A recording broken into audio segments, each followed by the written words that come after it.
अस्सलाम वालेकुम व्यूवर्स। आज मैं आपके साथ सिंघाड़े बॉईल करने की अथेंटिक रेसिपी, अथेंटिक तरीका आपके साथ शेयर करने जा रही हूँ, बिल्कुल सही और ओरिजिनल वाला, जिसके साथ अगर हम सिंघाड़े बॉईल करेंगे तो ये पिचके हुए नहीं बनेंगे, इनका बादाम बिल्कुल सही निकलेगा और ये बहुत ज़्यादा फ़ायदेमंद होते हैं। और इनको शेप अगर आप इनकी देखें तो सींगों की तरह से ये दो शेप बाहर निकले हैं, शायद इसी की वजह से इसका नाम सिंघाड़ा रखा गया है।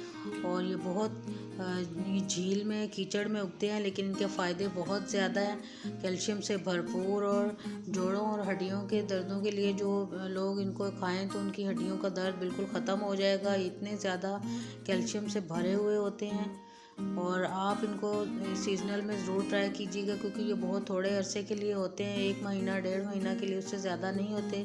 तो चलिए फिर व्यूअर्स शुरू करते हैं अपनी आज की इस रेसिपी को। बिस्मिल्लाहिर्रहमानिर्रहीम। और इन सिंघाड़ों को बॉईल करने के लिए एक दफ़ा पहले मैंने अच्छी तरह से धो लिया है। 1 किलो के बराबर ये सिंघाड़े मैंने ले लिए हैं। और कढ़ाई में डालने के बाद इनमें हम बस 1-1.5 कप पानी डालेंगे, इससे ज़्यादा पानी इसमें ऐड नहीं करना।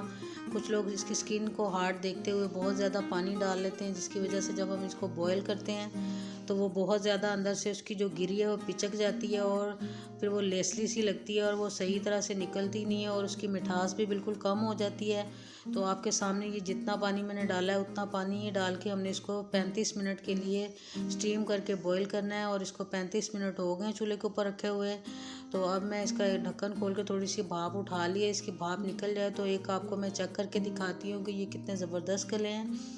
और अगर आप इस तरह कढ़ाई में इनको गलाना नहीं चाहते तो आप इतना ही पानी डाल के प्रेशर कुकर में 5 मिनट के लिए बस इनको पकाएंगे तो ये बिल्कुल अच्छी तरह से पक जाएंगे और ये पिचकी हुई गिरी बादाम इसका अंदर से नहीं निकलेगा, बिल्कुल फ्रेश निकलेगा। तो ये मैं आपको एक चेक करवा रही हूँ कि ये अंदर से कितने ज़बरदस्त और फटाफट से ये तैयार हो जाते हैं।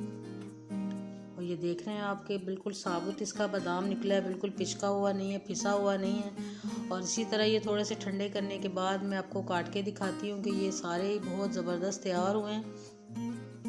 और अगर आप प्रेशर कुकर में बनाएं तो सिर्फ 5 मिनट ही लगाइएगा तो आपके ये बादाम बिल्कुल फ्रेश और इसी तरह टेस्ट से भरपूर निकलेंगे। ज़्यादा पकाने की वजह से इनकी इफादियत भी कम हो जाती है और साथ में इनका जो टेस्ट है खाने में वो भी कम पड़ जाता है।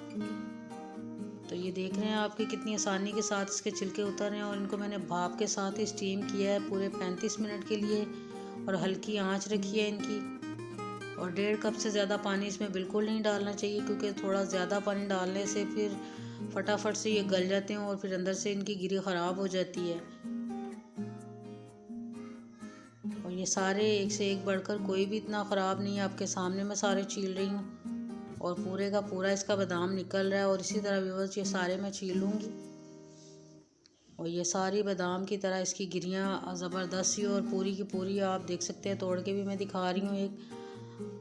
तो अगर आप भी इसी तरह सिंघाड़े बॉईल करेंगे तो आपके भी बिल्कुल ख़राब नहीं होंगे और इसी तरह आप इनको एंजॉय कर सकते हैं। और सीजनल में इस कैल्शियम से भरपूर ख़जाने को कैल्शियम का ख़जाना भी कहा जाता है, इनको ज़रूर ट्राई कीजिएगा। बच्चों के कद बढ़ाने में भी बहुत ज़्यादा फ़ायदेमंद है और बच्चों की ग्रोथ के लिए बहुत अच्छे हैं ये।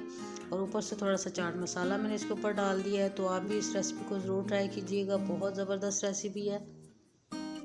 और उम्मीद है कि आज की ये छोटी सी रेसिपी, छोटा सा सिंघाड़े बॉईल करने का तरीका आपको ज़रूर अच्छा लगा होगा। और अगर आपको ये तरीका अच्छा लगे तो वीडियो को लाइक कीजिएगा। चैनल पर नए हैं तो ज़रूर मेरे चैनल को भी सब्सक्राइब कीजिएगा और साथ ही साइड पे लगे हुए बेल आइकन को प्रेस कीजिएगा, ताकि हर आने वाली नई वीडियो का नोटिफिकेशन आपको सबसे पहले मिले। तो फिर मिलेंगे व्यूअर्स इंशाल्लाह ताला बहुत जल्द एक न्यू रेसिपी के साथ। तब तक के लिए अल्लाह हाफिज़।